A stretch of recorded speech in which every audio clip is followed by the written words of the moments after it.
Bonjour et j'espère que vous allez bien. C'est un plaisir énorme de vous retrouver aujourd'hui où on va continuer, n'est-ce pas, notre analyse du projet Satoshi Core. Aujourd'hui, on va effectivement se plonger à l'intérieur de Certic et plus précisément de son analyse du projet. Beaucoup de personnes nous mentionnaient ça comme quoi, mais vous n'avez pas vu que Certic a analysé déjà le projet. Ça veut dire que vous ne faites pas confiance en Certic.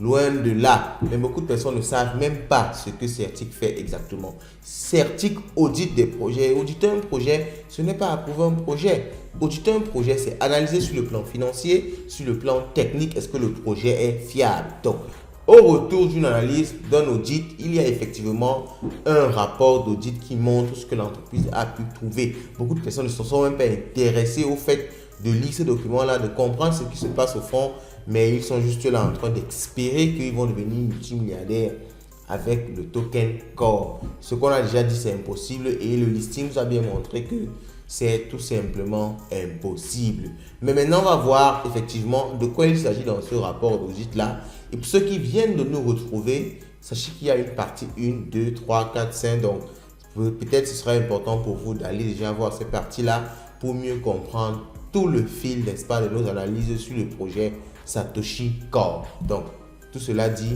allons-y après le pot.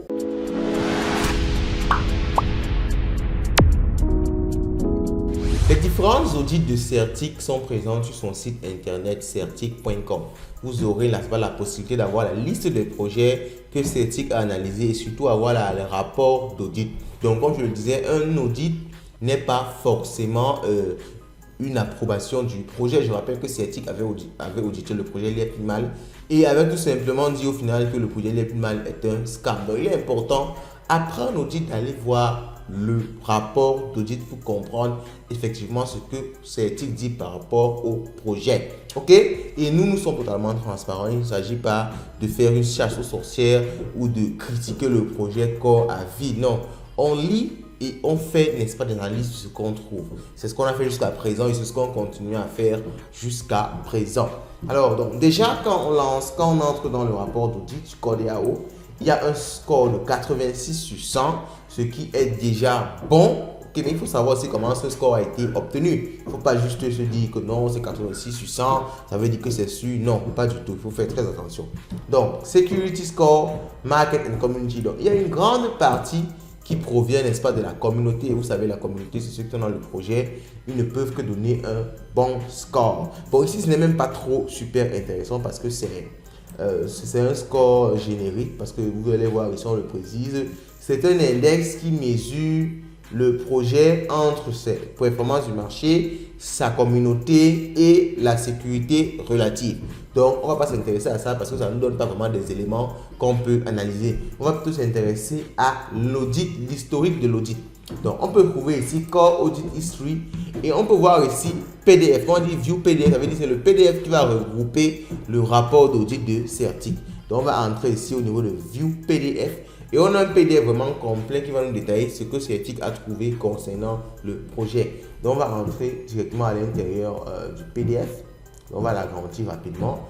J'espère que ce sera visible parce qu'apparemment, il n'y a pas la possibilité de télécharger ce PDF-là. J'ai essayé de le télécharger à plusieurs reprises sans succès. Donc, on va tout simplement le voir comme ceci. OK? Donc, je crois que ça s'agrandit comme ça. Donc, on va descendre là. Certic certified on October 28, 2022. Donc, c'est le rapport de sécurité d'audit ici. On va maintenant entrer, on va le lire pas à pas. Vulnerability Summary, Total Findings 12. Donc, ils ont trouvé 12 vulnérabilités. 7 ont été résolues, une partiellement résolue, 4 ils ont juste reconnu, ça n'a pas encore été résolu. Donc, il n'y a pas de vulnérabilité critique. Il y a une vulnérabilité majeure. OK? 0 vulnérabilité médium, 3 vulnérabilités mineures, 8 vulnérabilités informationnelles. Donc, on dit ici critical risk are those that impact the safe functioning of platform and must be addressed before launch. OK? Donc, les vulnérabilités critiques sont les vulnérabilités qui doivent être adressées avant le lancement du projet. Maintenant, les major risks peuvent inclure la centralisation, un problème de centralisation qui est un problème énorme parce que si le système est centralisé, ça veut dire que la communauté, ou du moins ceux qui sont derrière le projet, peuvent contrôler le projet, au final contrôler la crypto-monnaie derrière. C'est quand même problématique. Donc c'est ce qu'ils disent comme étant les risques majeurs. Under specific circumstances, these major risks can lead. Bah écoutez, c'est ces articles que je suis en train de dire. C'est pas mon avis personnel que je donne. Parce que je sais qu'il y a tous les sorciers qui vont venir en commentaire, dire n'importe quoi. Major risks can include centralization issue and logical error. Under specific circumstances. Mais il faut aussi dire que je ne veux pas plus ce qui est bien parce que nous sommes en train de faire une analyse critique. On n'est pas là pour faire une analyse, c'est pas une promotion non plus, ok? Donc, dans des circonstances spécifiques, ces risques majeurs peuvent conduire à la perte de fonds ou bien au contrôle du projet. C'est ce que Celtic dit, c'est pas moi qui dis ça. Ok, on continue. Bon, maintenant, on descend pour voir, n'est-ce pas, ce qu'ils ont trouvé au niveau de la sécurité majeure. Ok? Donc ici, c'est un peu plus technique. On va pas s'appuyer sur ça maintenant. Parce que je crois que beaucoup de personnes ne vont pas comprendre et je crois que c'est pas trop utile de faire quelque chose dont beaucoup de personnes ne vont pas comprendre. Ça, c'est extrêmement technique. On parle déjà des commits au niveau de GitHub.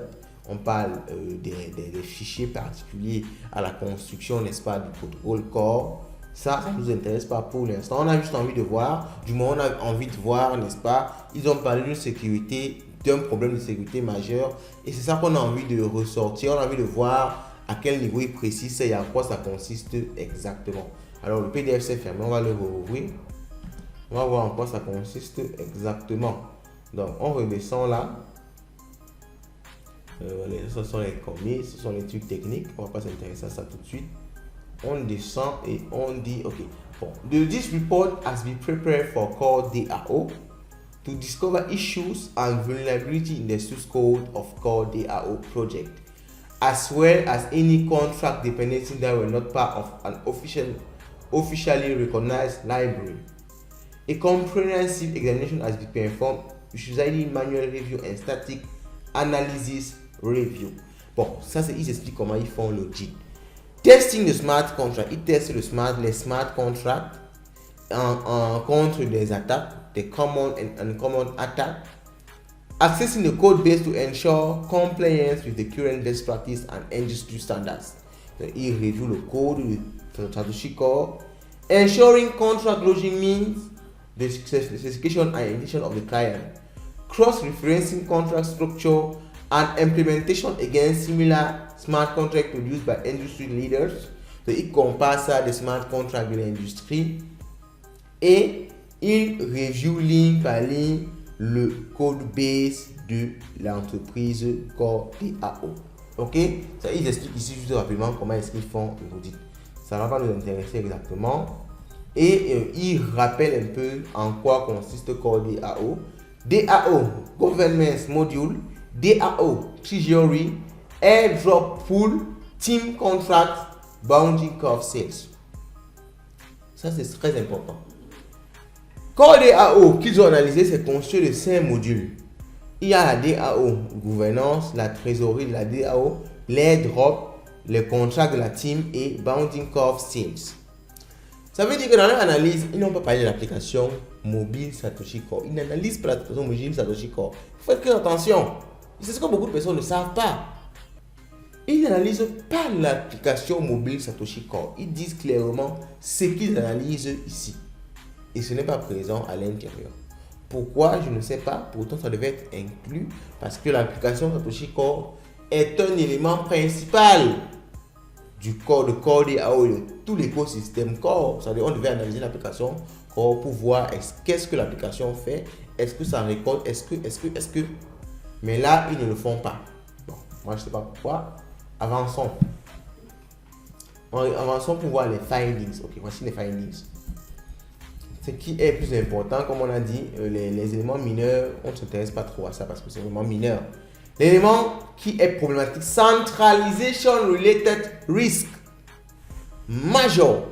Donc, il y a un problème de centralisation au niveau du projet Satoshi Core. Ce qui signifie que ceux qui sont derrière l'équipe Satoshi Core ont une grande partie des tokens, ont une grande partie globalement du projet. Et peuvent donc décider de, vous le comprenez quand on dit que les gens ont une grande partie du projet, vendre derrière.